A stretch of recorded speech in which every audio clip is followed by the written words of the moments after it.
So yun nga mga idol, magandang umaga sa inyong lahat mga idol. So meron tayong ginawang ditong video, review, and first impression and positive and negative. So nandito po yan lahat sa video na to. So ikaw, isang fan ka ng GC Mag din mga idol. So panoorin nyo po itong buong video. Kung owner ka po ng GC Mag units mga idol, paki-message naman po ako or pakilagay sa comment section kung ano nakita nyo na-encounter ko and anong pwede natin gawing solusyon dyan. So kung may nagawa ba akong mali o wala mga idol. So, pakibigay naman po sa akin yung mga details na yun. Panoorin nyo na lang po throughout the video and pakihit na lang po ng like and subscribe mga idol para naman po masuportahan yung ating YouTube channel mga idol. So, soon na makikita natin dito mga idol is tear down natin ito. So, sa mga expected po malaman ko paano ito baklasin na GC Mag mga idol units mga idol. So, stay tuned lang kayo and subscribe para ma-update po kayo. And please hit that like, the bell button mga idol, para po ma-notify kayo pag meron po tayo mga bagong upload. So, shoutout po sa inyong lahat, sa mga lahat ng sumusuporta sa atin. Sana po panoorin itong lahat, yung buo. Ayun, kahit bago tayo matulog mga idol kasi medyo po mahaba yung video. So, thank you. Yun, pasok na natin yan mga idol.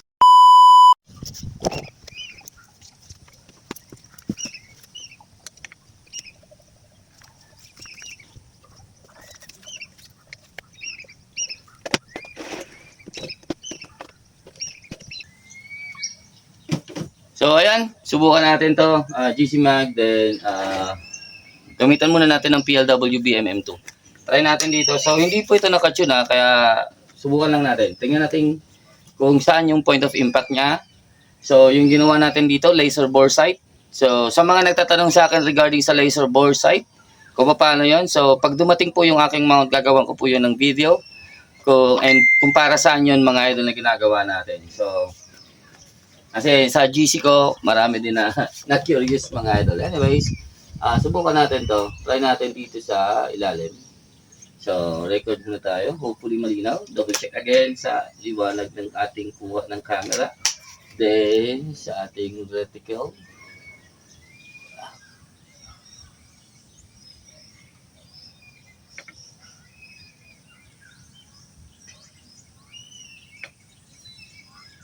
So, etong TD 5-25 OS Hunter mga idol, masyadong matigas yung kanyang parallax adjustment.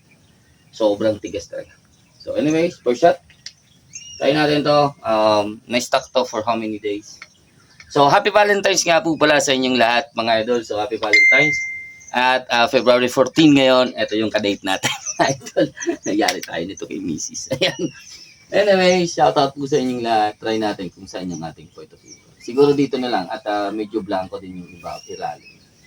Tingnan natin kung baka malalim yung patama natin. Okay. So,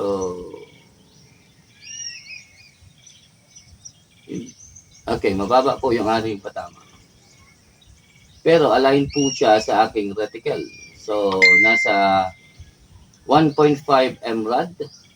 So, nasa 1.5 mRad down siya. Nasa letter M. Isa pa, bigyan natin ng isa. Tingnan natin kung mag-grouping siya doon. Then, yung barrel natin is NB17. Shrouded. So, ang unit natin, GC Mag, hindi po ito na-tune. So, tune natin ito mamaya. Hindi ko nakita yung velocity at nawala ako.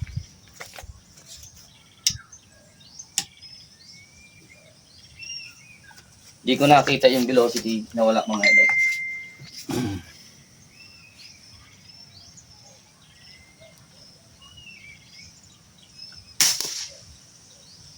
Walang velocity. So, usog ako dito. Isa pa. So, yung first shot natin mababa. Then, yung second shot natin umakyat ng kaunti. Dumampi sa karto. Then, natin.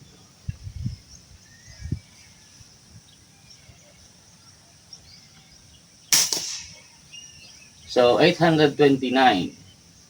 So, 829 mga idol. So, pwede natin ito iyat-yat.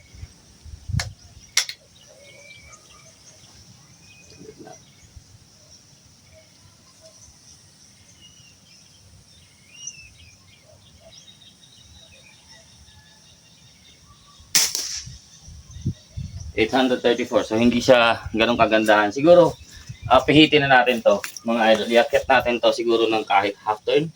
So, yung ginawa natin dito, mga idol, sa unit ko, isa, binutasan ko dito, mga idol, para ma-access po natin yung ating hammer adjustment. So, try ko lang iangat ito ng konti.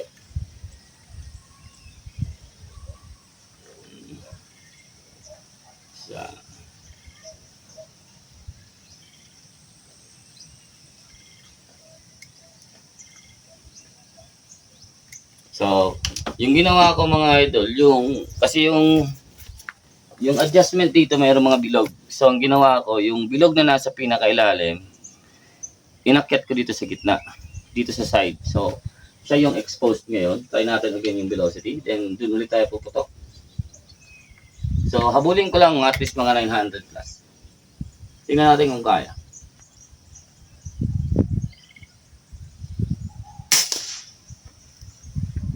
Oh, bumaba po siya. 809. So, ayun. Try natin ulit.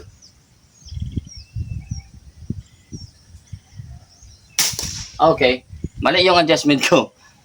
Dapat pala, kasi pag ganyan ako, kasi ginawa ko, inakyat ko. So, ibig sabihin, maglulusin siya papunta doon. So, pababa yung velocity niya. So, mali po pala. So, anyways, balik tayo, mga idol. So, try natin iakyat. So, ibalik dito. Doon sa kung saan siya.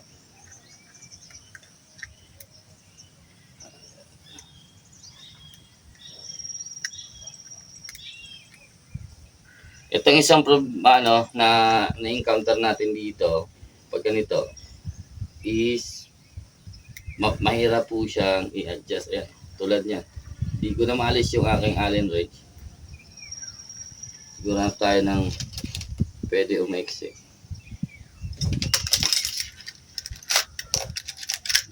Ito. Try natin ito. Ayan. Ayan.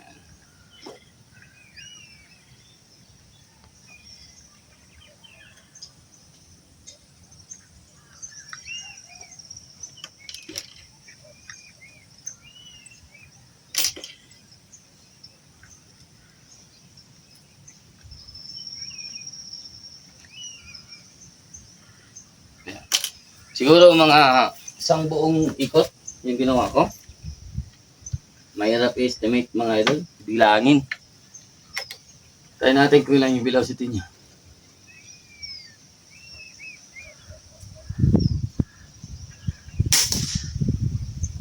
$853 lang. Okay. Ito pa.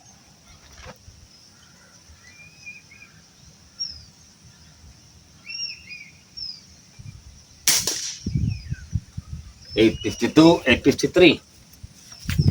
Try pa natin kung kaya nitong NB70 umakyat pa kahit 900. So, one full revolution ulit tayo. Pero pag hindi umakyat yan, yun, mahirapan tayo. So, pag nag-adjust tayo dito, mga idol, ng ganito, na hinahanap ko dito, mga idol, yung max velocity niya. So, pag nakita ko yung bumaba, so sagad na ako. So, medyo mababa pa eh. So,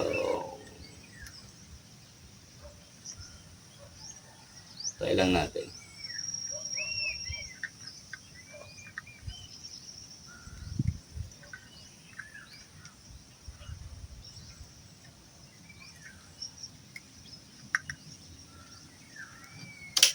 So, half turn.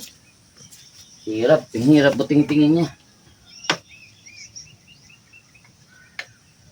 Try natin kung ilan na yung velocity.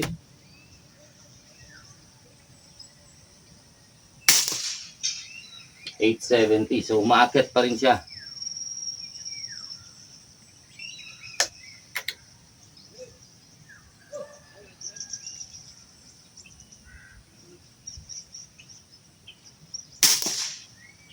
$878. So, umaakyat pa rin siya.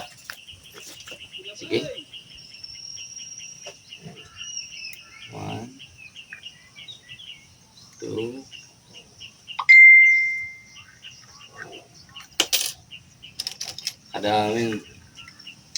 Kadaming allen wrench na ano.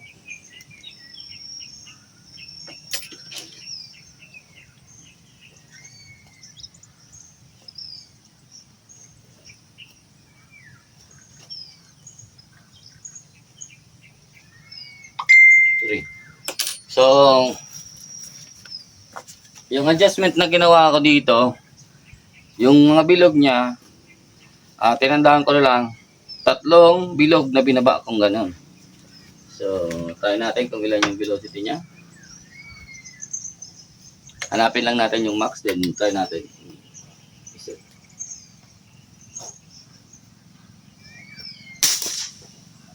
883. 874, bumaba na siya. 877. So, kung napansin natin mga idol, bumaba po yung velocity natin. Ibig sabihin, nalagpasan na natin yung kanyang peak. Hindi ako kumbinsido. At mababa masyado yung unit. So, although sa 17 inches, pwedeng pumalo na yan. Kung karga natin ng 23 inches, pwedeng pumalo na to ng nasa mga round ng 950. Pero, hindi naman sa pagkukumpara, sa unit ko, mga idol, sa 17 inches, kaya ko pumalo ng 980. Sa 1,700 PSI pa lang. Dito, 1,800, di niya kaya. Pero pilitin ko pa. Baka meron pang ibubuga ito. Pilitin pa natin. So, yung last velocity natin is 877. So, nag-883 tayo eh. So, 887. Bigyan pa natin ng mga dalawa pa. Isa. Dalawa. So, dalawang butas pa yung binagay ko para higpitan yung anyang hammer. So, masyado nang mataas yung pressure niya. Parang kung ganun.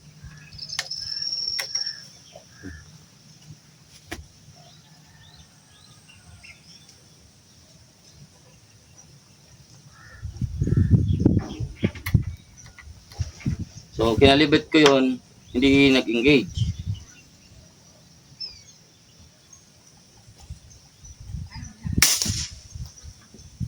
Okay. 879. So, maximum na tayo, mga idol. 885. So, nag-885 pa tayo. Hindi nag-chrono. 881. So, medyo makyat pa tayo. Pilitin pa natin. Micro lang yung pihit niya eh. Yung akyat niya eh. Try natin. Dalawa pa ulit. Isa.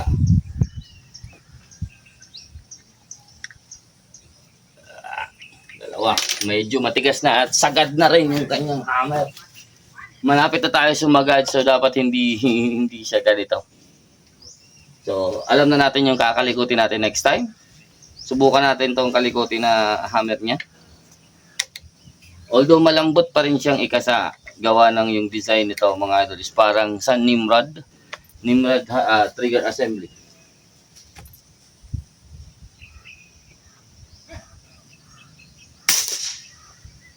Oh, 879. So, try ko nga i-groupings ito na plateau. Try natin. Tingnan natin kung maka-zero na tayo kahit pa paano.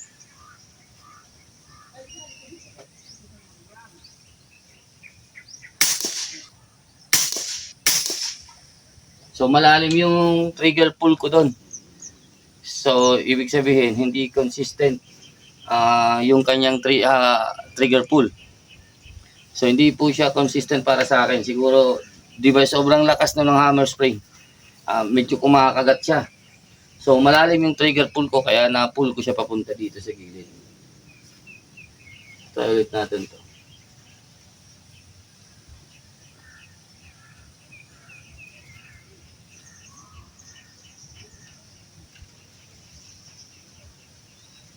Yan o, nakalabit ko na. Hindi siya nag-engage.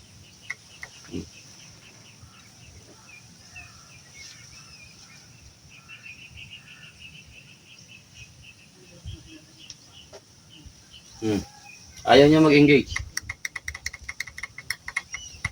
Ayaw niya na mag-engage.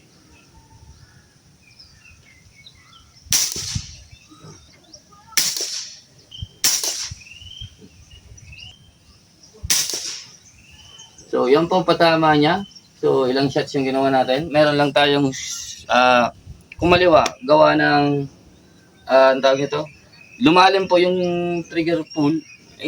Nandito na ako pero hindi pa po siya nag-engage. Ginanyan ko siya. So, kung nakikita dyan mga idol yung trigger finger ko, pumasok na din at grinip ko na ng gano'n kaya po pumunta dito yung aking patama. Pero so, kung nakikita nyo yan mga idol, nag-groupings na yan. So, maganda na rin yan mga idol para sa NB17 dito sa PLW PLWB B-M2.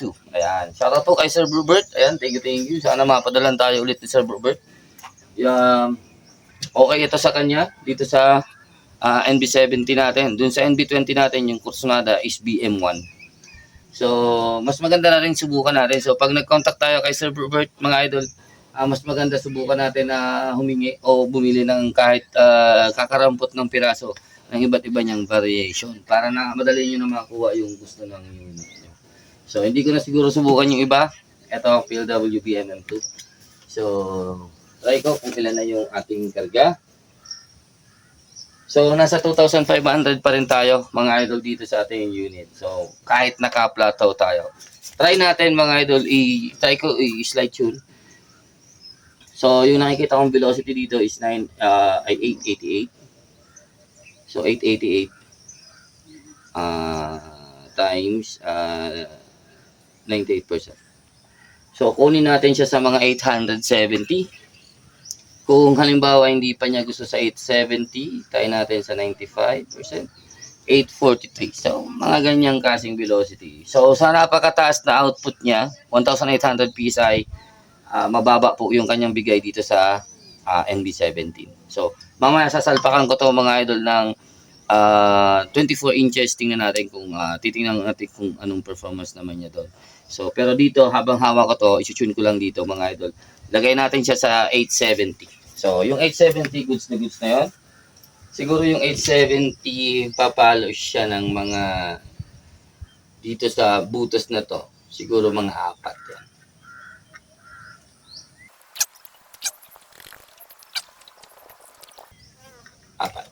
So, 4 na.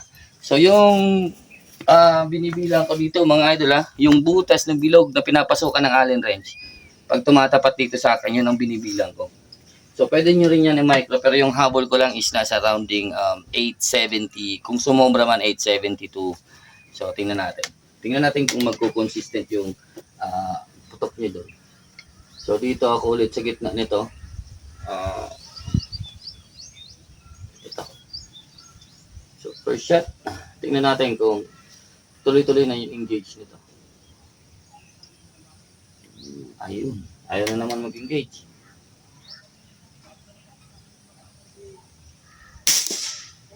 Gulat ako dun ayaw mag-engage.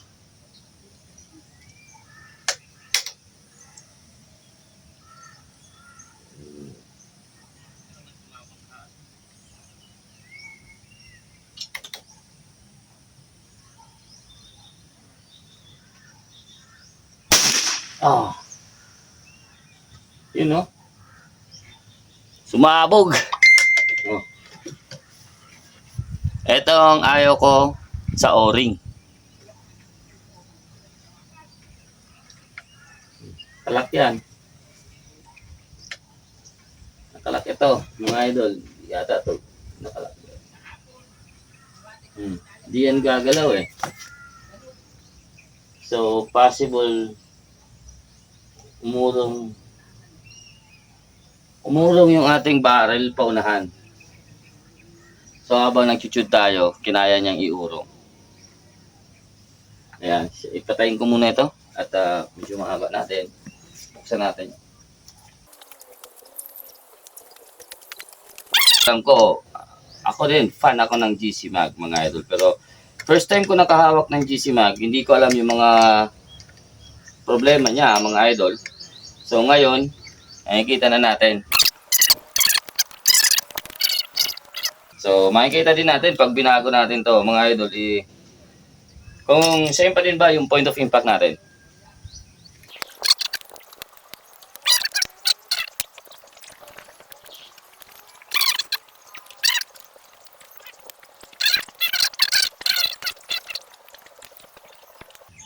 Medyo may kaba ito mga idol pag hihigpitan mo kasi kung alam niyo kung magkano yung ganitong klaseng unit, gaano kahirap humawak ng ganito.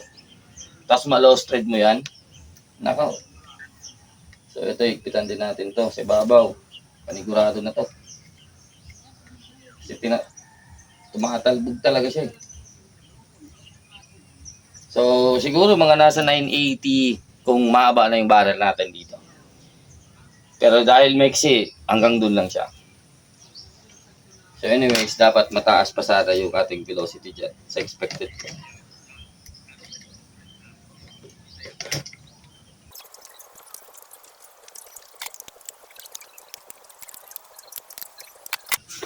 So again, try natin, silipin ko lang. Okay, wala pong project card. Try natin ulit kung ilang yung velocity nito. Yung habol natin is 870. So, kanina, backfire. So, wala po tayo. So, hopefully, nandito pa rin yung kanyang patama at hindi kakalat yan sa left naman. Ayan o, ayaw niya mag-engage eh. Nabubuisit ako. Ayun. So, kung nakikita nyo, nandun tumama sa kabila. So, ibig sabihin, nagagalaw po yung kanyang pag-lock dito. So, nagagalaw yun ang isang problema, mga idol. Pag alis-alis mo yan, hindi na po yan babalik.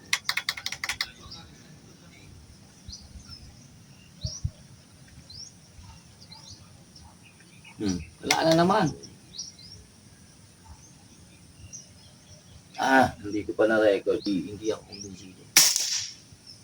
Okay pa naman yung groupings. Pero hindi ko nakikita yung chrono natin. So, chrono lang kailangan ko.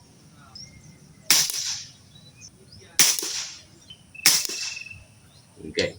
874.6 ulit. Ayan o. 869.9. So, medyo, lumagpas pa ako ng 5 doon. Ayan o. Halos isang butas na siya. Yun. 879.6. So, hindi pa rin siya maganda. Baba natin.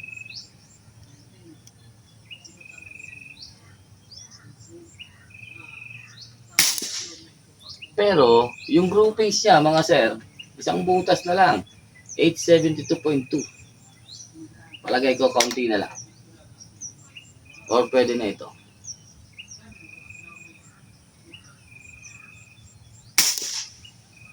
So, 875. So, isa pa. Kaunti na lang. Isang ano lang to. Isang hibla lang to. Kahit kalahati lang. Kalahati ng butas. So, yung butas meron siyang in-between. So, ang gagawin ko doon, yung kalahati nun. Try natin. So, hopefully, pumasok na tayo sa mga nasa 870. Siguro, pwede natin kunin 868 to 870. Pwede natin yung kunin. So, try natin dito, i-zero ito. So, 1 mRad. Try natin.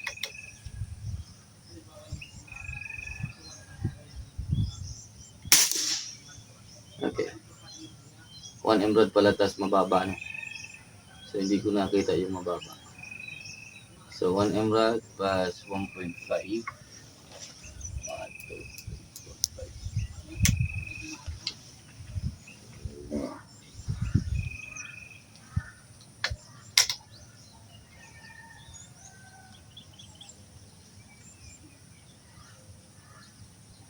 Ayaw na naman.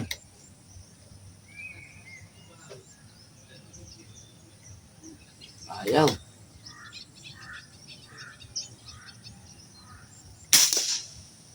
Okay.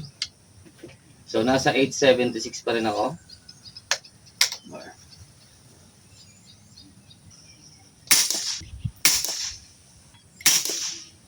So, 879. So, mataas siya. Mataas pa siya. So, kailangan kong i-akyat pa ito. Siguro bigyan ko. Tumataas pa siya eh. So, bigyan natin ng Dalawang butas. Makukuha din natin to.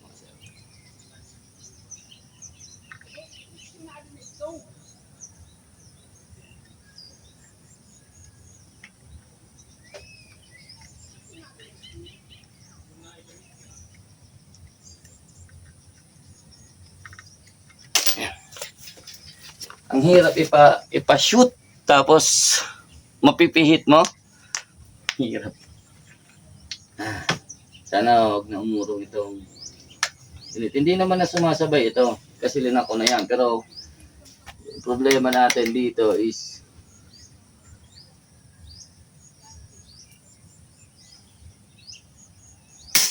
yung nangyari doon, kinalabit ko na.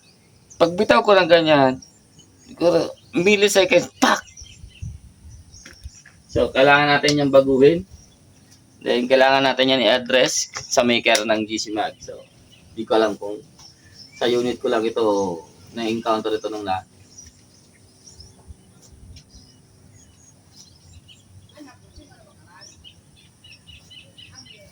Wala.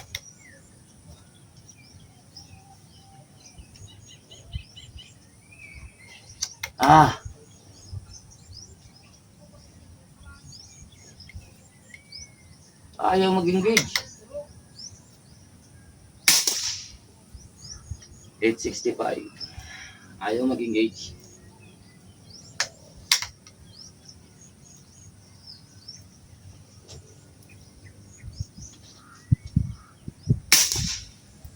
$869. So, balik natin ng konti.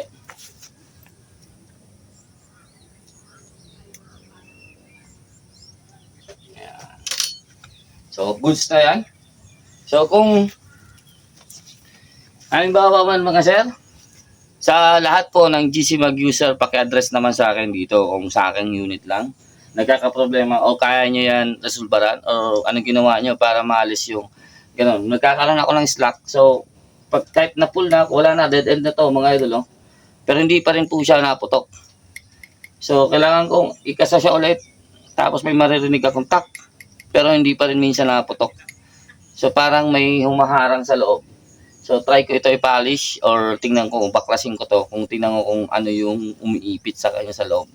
Baka may pyesa na umiipit dun. Kaya nagkakaganon. So, anyways, yung barrel maganda yung performance din.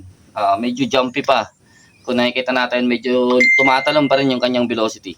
So, ibig sabihin, hindi pa to na-tune ng maayos. Then, pag nahirapan ako mga idol na i-balance siya ng kahit pumalo ng mga 3 feet per second per shot, babaklasin ko to mga idol, makikita nyo yan mga idol. Babaklasin natin tong unit, then subukan natin kung ang tawag nito, kung anong magagawa natin para palitan natin yun. Then mababa kasi yung kanyang velocity, so siguro pagawan ko to ng extra plenum, pagawan ko lang ng bagong butt stock, extra plenum para sa ibang regulator, at extra plenum na din. Tapos iibahin na natin yung kanyang regulator. Siguro yung regulator na gagamitin natin is katulad dun kay Sir anong tawag nito, kay Sir Rob Rendell Pipe. Yun ang ikasalpak natin dito. So yung unit lang yung ano. Pero kung hindi man, kung may bibili nito, baka bitawan ko to mga idol. So, ay nako. Anyways, GC Mag, Beke naman. Honest review ito Dito na muna ako at marami pa tayong aayusin dito. Maubusan ako ng hangin kung kakaligutin ko tong GC Mag. So, kailangan ko pa ito i-polish na kanyang trigger assembly. Then, hopefully, ma-overcount natin yung pagtutok niya. Then, malaman natin pag binaklas natin yan kung ano nagiging cause. Bakit ganito po yung kanyang trigger. So, may putok siya mga idol. May time siya na hindi po siya na-engage. So, hindi mo mararamdaman sa hammer kung may pagbabago tayong ina-adjust dun sa kanyang hammer spring. Kasi nga, malambot talaga yung design. So, yung design niya kasi para siyang Nimrod. So, yung spring niya nandito, tapos meron siyang rod or spring guide. Tapos yun ang tinutulak noon ng spring para itulak itong hammer na pumitik. So, pag ihiga na yung hammer at itutulak niya yung spring, hindi po siya ganun kapersado unlike dun sa merong spring galing sa ilalim. yung mga tactical design. So, yun, pag matigas na talaga yung spring, talagang matigas yun ikasa. Pero ito hindi mga idol. So, yung bikwas lang niya yung magbabago dyan. So, tingnan natin to. Sa long run mga idol, titingnan natin kung ano yung mga pwede nating baguhin dito o pwede natin improve para magkaroon tayo ng magandang performance. Kasi sa unit, nakita ko na medyo mababa po yung kanyang velocity. Then, sa kanyang output. So, ibig sabihin, kailangan ko mag 2,000 PSI output para ma-reach ko lang yung 900 sa 17 inches barrel, which is over na po yun. So, para sa pellet. So, para sa akin, 1.6 to 1.7, enough na po sa pellet para mag-propel up to at least sa 17 inches. Maybe 930 na lang.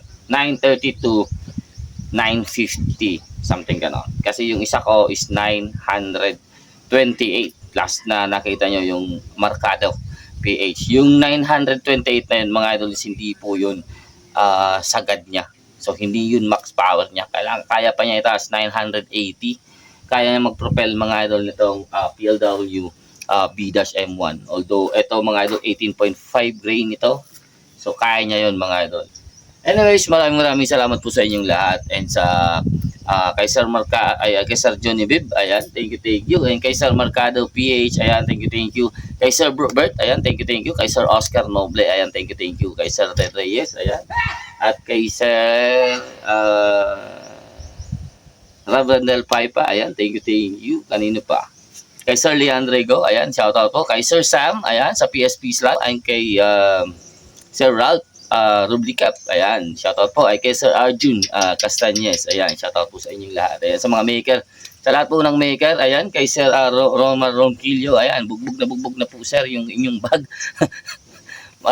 Nakakaya niya yung 2 unit sa isang bitbitan. So, ayun yung shoutout po sa inyo, sir. Beke naman. Thank you. So, ayan mga idol, maraming salamat po sa inyong lahat. Thank you. Hanggang dito lang. Take care. God bless. Peace out.